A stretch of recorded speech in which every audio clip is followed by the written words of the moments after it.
Welcome to Springtime Craft Time. I am here with Kainoa and we are going to make birdseed feeders out of teacups and plates. We glued the cup and the plates together. Now we're gonna tape some string to the bottom of it. Now let's put the birdseed in now.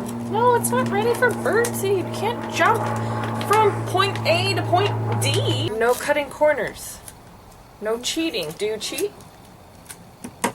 No giving up. Do you give up? Do you quit? Not even at soccer? Good. Has anyone told you about the birds and the bees before, son? What do you know? Birds bite me and bees sting me. This is true. But what I'm talking about today is SELL, selling the birds Silly! on birdseed. And just forget it.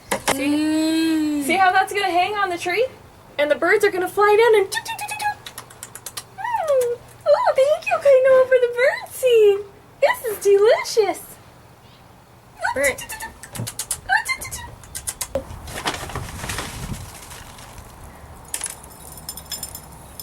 Beautiful.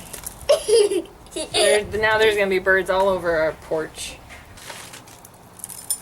That's it. Now we're just gonna tie it onto the tree. Ready? But what if ones break? Well, if it breaks, son, that's a part of life. Sometimes our things break and This is hanging on the tree! don't hurt me. High five. Don't hurt. Ow! Golly. Jeez Louise. But Mommy, just don't look at my hand, okay? Just look at the hole. Because... And there you have it, folks. The classiest tree in the neighborhood. Delicious.